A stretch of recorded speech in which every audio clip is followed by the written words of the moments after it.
Queridos irmãos, vamos iniciar a nossa fala de hoje com uma prece, mentalizando a figura amorosa de Jesus aqui no nosso meio. Vamos pedir a Ele que leve até o Senhor de nossas vidas, nosso Deus e nosso Pai, a nossa imorredora gratidão por tudo que Ele nos deu e nos dá, pelo ar, pelo pão farto na nossa mesa, pela paz, pela água que é tão abundante na natureza. E vamos dizendo: Deus, Pai de infinita misericórdia, auxilia-nos a buscar-te através das nossas ações, pensamentos e palavras. Quando haja tumulto em redor de nós, guarda-nos no silêncio interior, para que ouçamos a tua voz. Nos momentos tristes de dor e de lágrima, esteja conosco, dando-nos forças, coragem e esperança para vencer. Nos momentos felizes, busca-nos e nos deixe perceber a tua presença, a tua bondade e o teu amor. Diante dos outros, consente, ó Pai, que te assinale o infinito amor, valorizando-nos a nossa insignificância, através daqueles que nos concedem afeto.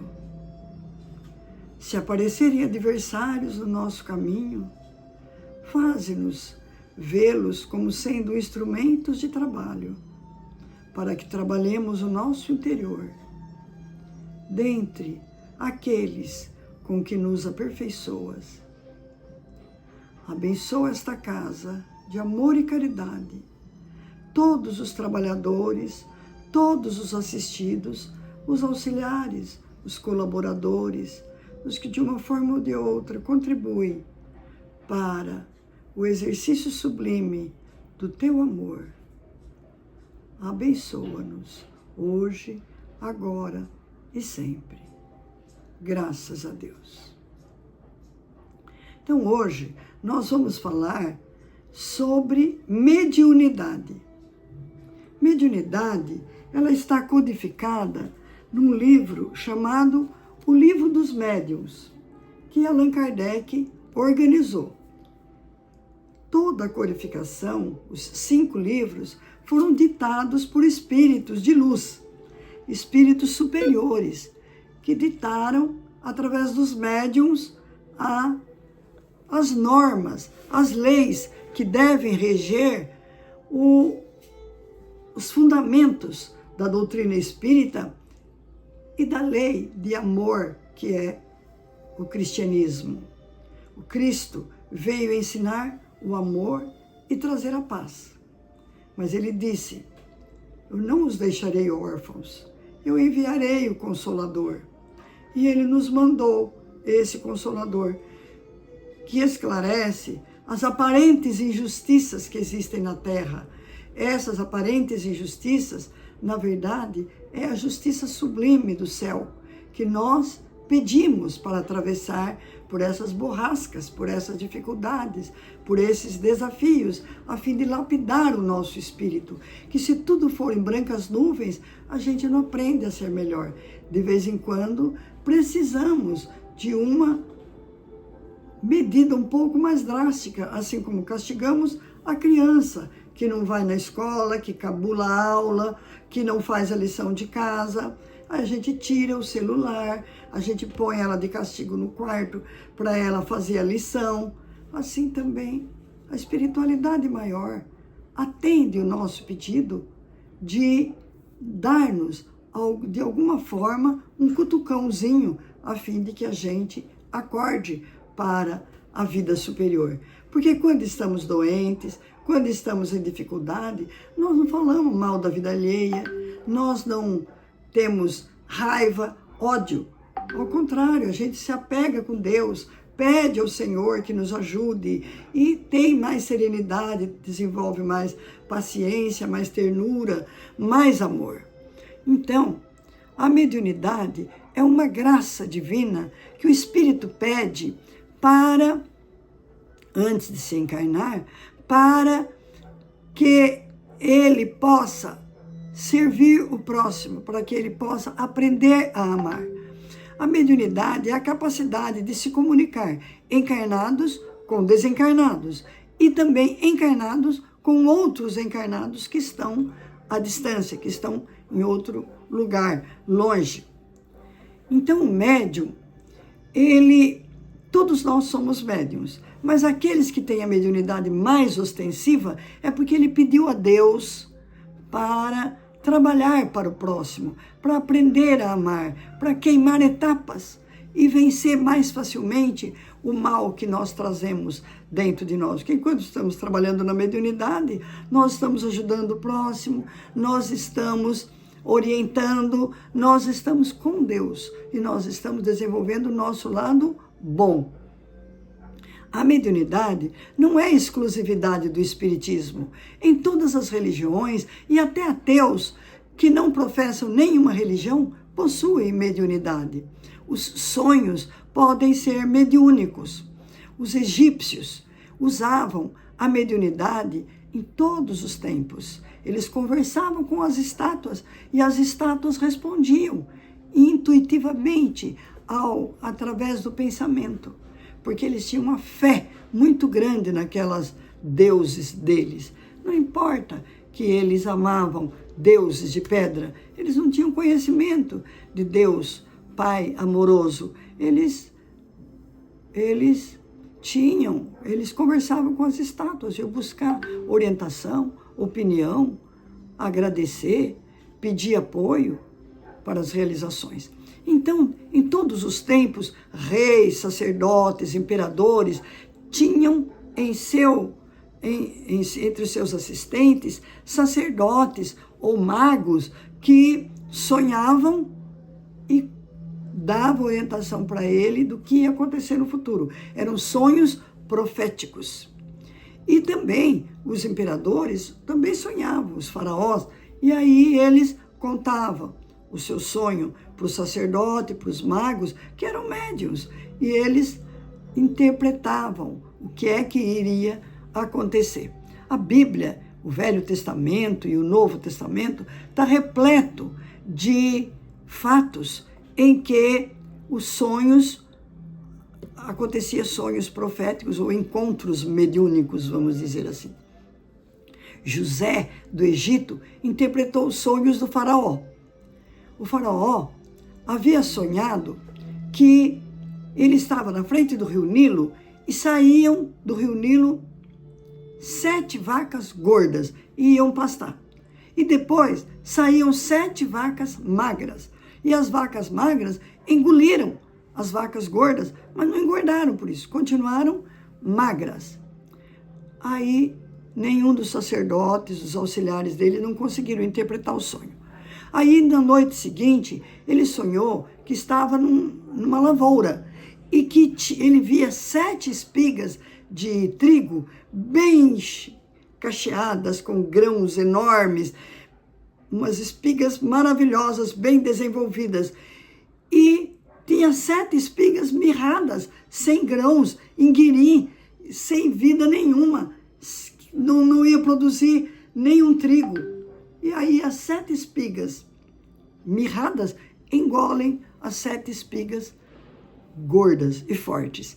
Aí ele pede para todos os seus auxiliares, os sacerdotes, para que interpretem aquele sonho, porque ele achava que era um sonho profético, e ninguém conseguiu interpretar, ninguém conseguia entender. Aí disseram para ele, olha, tem José, um escravo, que foi vendido pelos seus irmãos.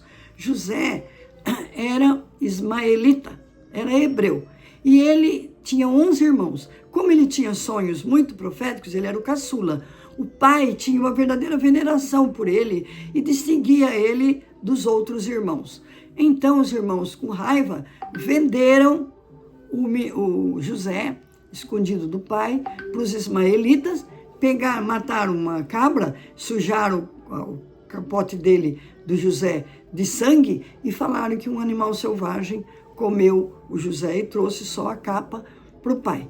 e José foi vendido para os ismaelitas. Os ismaelitas venderam para os egípcios. E os egípcios tinham ele como escravo. E ele continuava sonhando e interpretando sonhos.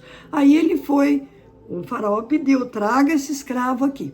Aí José foi e interpretou que as vacas gordas e as espigas desenvolvidas eram 7 anos de muita fartura que o Egito ia viver. E as vacas magras, as espigas mirradas, eram 7 anos de muita miséria, de muita pobreza. Que então o faraó deveria, no período da riqueza, do grande desenvolvimento, guardar, estocar alimentos para os 7 anos de miséria. Então, foi a partir desses sonhos que o faraó conseguiu salvar muita gente de fome, inclusive a família de José, que morava longe, mas que também passou por esses períodos. Então, essa passagem está no Evangelho, no Antigo Testamento, no item chamado Números, capítulo do 37 ao 50. Quem quiser observar, isso é mediunidade. Depois, em Gênesis, capítulo 28, versículo 10 a 19, tem o sonho de Jacó. Jacó ia da casa dele até uma outra cidade, porque os irmãos queriam matá-lo. E ele, no meio do caminho, ele dorme no chão, encosta a cabeça numa pedra e dorme. E aí ele tem um sonho de que ele vê uma escada que sai da terra e sobe até o céu. E os anjos sobem e descem por essa escada.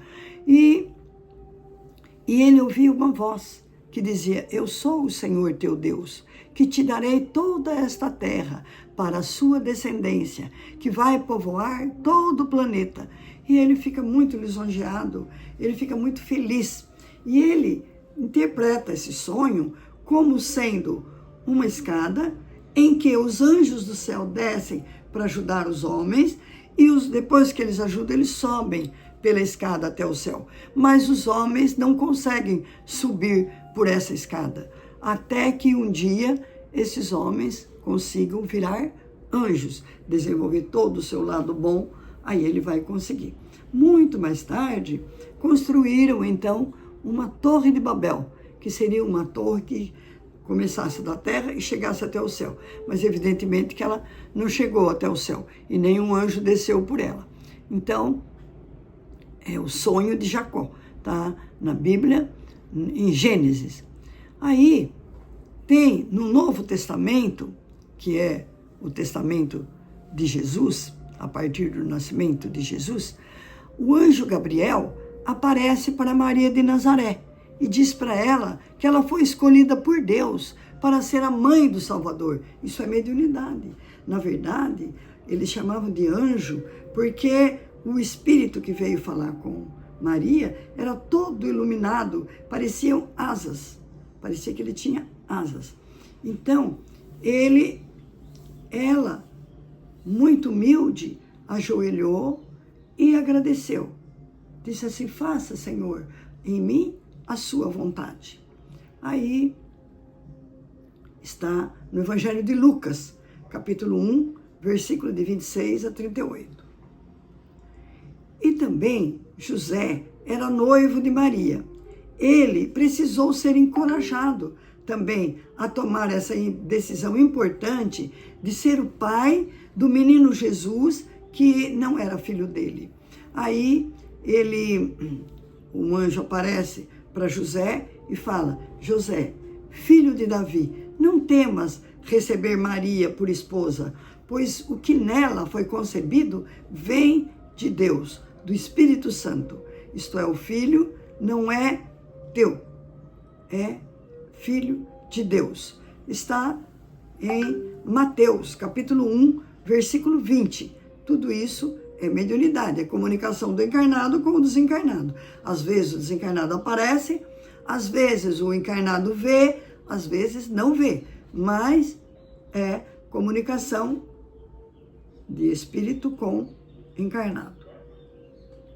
Aí, quando nasce Jesus na manjedoura em Belém, 3 reis magos sonharam que ia nascer o Messias prometido, o rei dos judeus, e que no céu ia aparecer uma estrela muito grande, que eles deveriam seguir aquela estrela para chegar até o menino Jesus. E esses 3 magos, eles levaram presentes. Um levou ouro, outro levou mirra, o outro levou incenso. E eles viajavam. Então, quando Herodes, que era o governador da Judéia, prendeu os 3 e falou: escuta, vocês vão até lá, vocês me ensinam onde está esse menino Deus, que eu também quero adorá-lo. Aí os 3 saem da casa de Herodes e com a intenção de levar os presentes e voltar para avisar para Herodes aonde estava Jesus. Só que foram avisados em sonho que eles não deveriam ir até Herodes, porque Herodes queria matar Jesus, que eles desviassem por outro caminho, fossem pela floresta, que eles seriam protegidos, mas que não fosse até o palácio de Herodes. E aí isso está no Evangelho de Mateus, capítulo 2, versículo 12. Logo após a visita dos reis magos, São José, o pai de Jesus, foi alertado em sonhos para que fugisse para o Egito, porque o filho dele corria perigo. Eu falei: fica lá até que eu te avise, porque Herodes quer encontrar o menino para matar. Aí ele foge para a África, um outro continente. Ele, Maria de Nazaré e o menino Jesus. Está no Evangelho de Mateus, capítulo 2, versículo 13 e versículo 22. Aí são comunicações, são sonhos que são mediúnicos.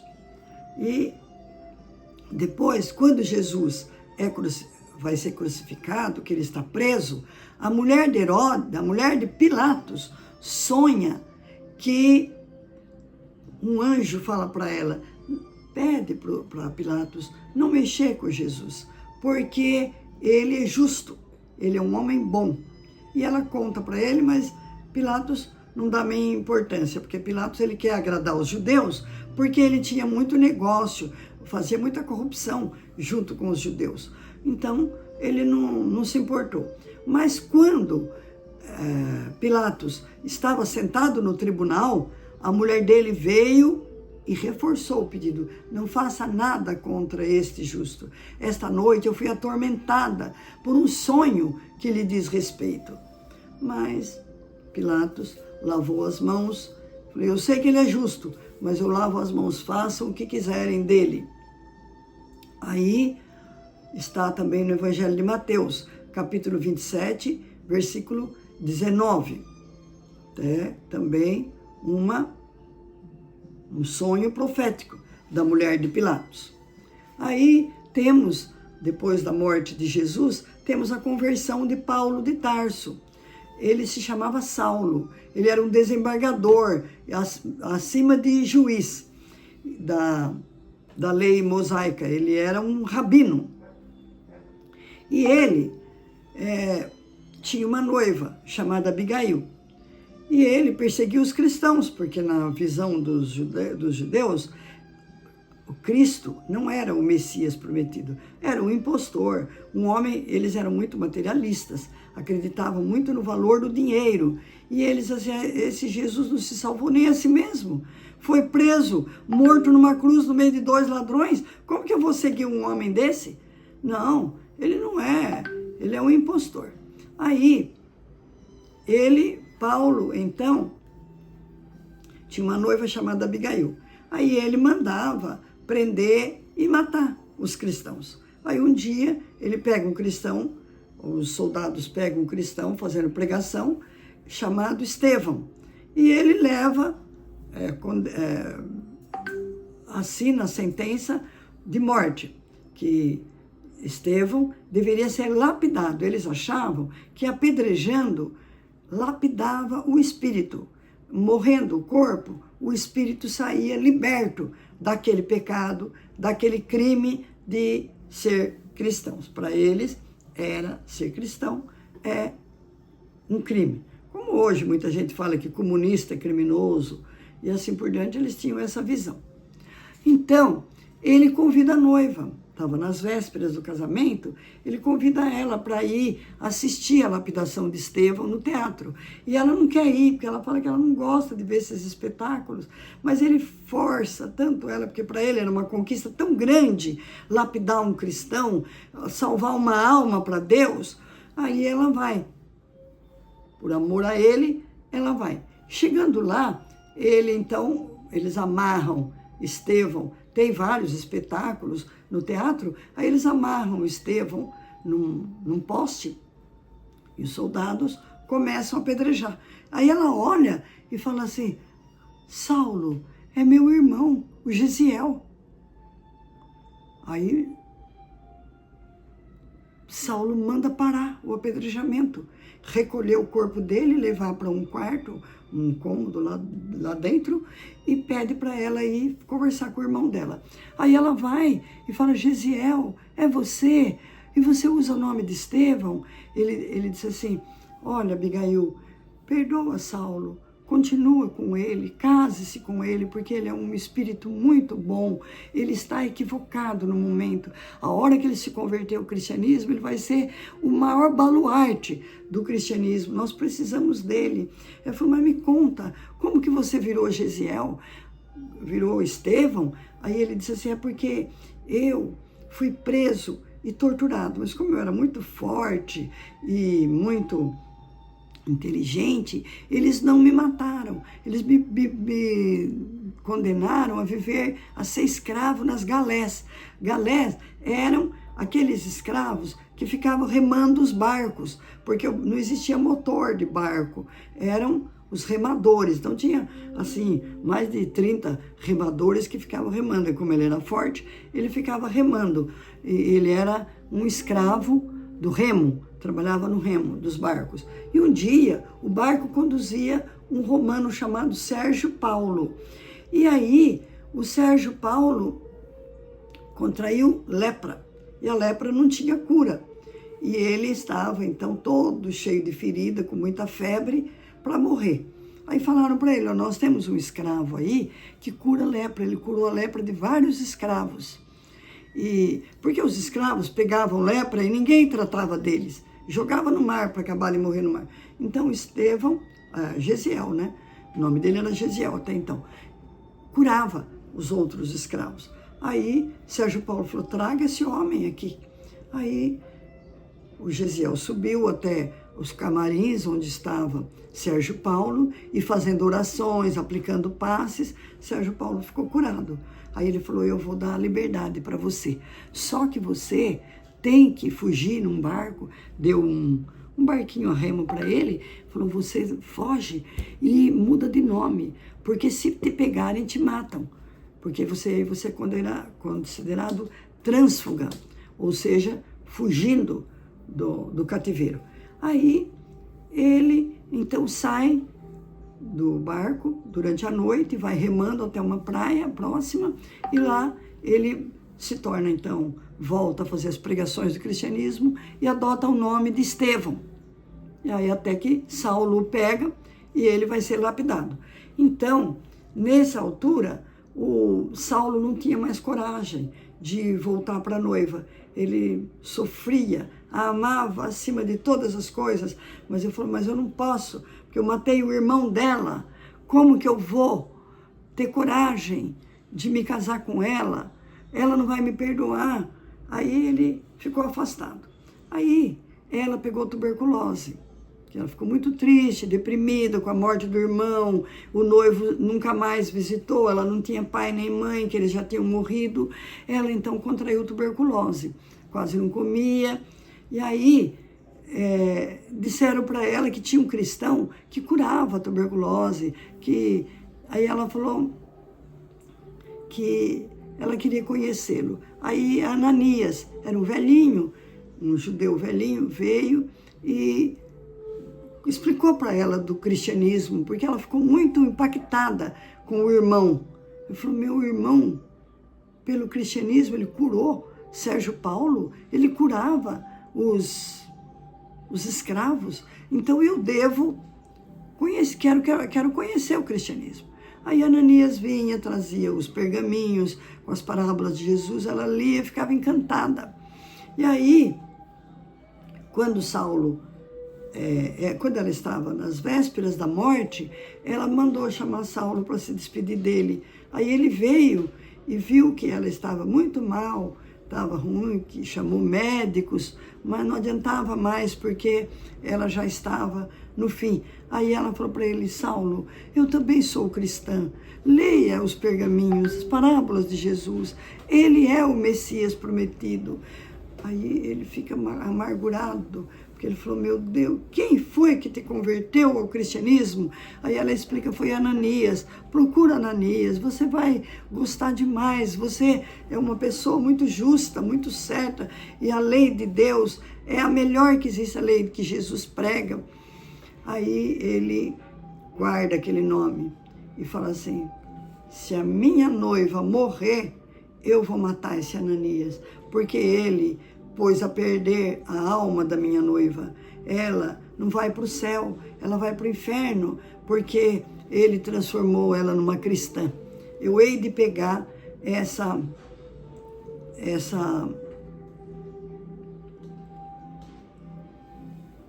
homem, esse cristão. Aí mandava os soldados, ele era desembargador, um cargo acima de juiz, era rabino. Os soldados iam, procuravam, não achavam Ananias. Aí ele ficou sabendo que Ananias estava em Damasco, uma outra cidade que tinha que atravessar o deserto. Ele falou, vou eu mesmo lá, que os soldados não vão querer ir. Aí ele foi, levou um pelotão de soldados para prender o Ananias, porque o Ananias cometeu o crime de pôr a perder a alma da noiva dele, e ela aí não ia para o céu. Aí quando ele está atravessando o deserto, ele vê uma claridade enorme que deixa ele cego, o cavalo refuga, todos os cavalos refugam, e ele cai na areia do deserto, cego, não enxerga nada. Mas ele enxerga aquela luz e vê um homem maravilhoso falar para ele assim, Saulo, Saulo, por que me persegues? Ele, atônito, responde, quem és tu, Senhor? Eu sou Jesus. O homem responde. Aí ele ajoelha e fala, que queres que eu faça, Senhor Jesus? Aí ele falou, segue para Damasco, que Ananias está lá e vai dizer para você o que é que você deve fazer. Aí ele vai. Aí os soldados, ele está cego, e os soldados todos voltam. Falei, ele ficou louco. Só 2 soldados resolveram seguir com ele até Damasco. Chegando em Damasco, ele vai numa hospedaria, se hospeda lá. No dia seguinte, vem Ananias. Saulo, eu sou Ananias. Jesus apareceu para mim e disse para eu vir aqui para tirar essas escamas dos seus olhos. Aí, imediatamente, ele passou as mãos e num passe, e Saulo voltou a enxergar. Aí ele falou, olha, ele pediu para eu te entregar os pergaminhos com as parábolas de Jesus. Aqui eu trouxe para você. Aí Saulo lê, fica encantado e foge. Fica por 40 dias no deserto, estudando as leis de Deus e se torna cristão. Aí ele vai na casa do pai dele, o pai dele expulsa ele de casa, mas ele pede, o pai diz que está passando fome, que vive na rua, que ele segue Jesus, que Jesus é o Salvador, é o Messias. Aí o pai fala, não, eu te dei as melhores escolas, eu te formei rabino para você agora me trair e virar a favor de um miserável que não conseguiu se salvar nem a si mesmo, que morreu crucificado, que não tinha dinheiro para o judeu é muito importante, que não tinha nada, não tinha uma pedra para reclinar a cabeça. Você é um traidor, você não é mais meu filho. Aí ele sai chorando, e aí ele vê numa cadeira de balanço, assim, ele vê o espírito da mãe dele, que já havia morrido, ele vê o espírito dela dando forças para ele, falando, seja forte, meu filho, seja forte. Aí ele sai e vai até debaixo de uma árvore e começa a chorar.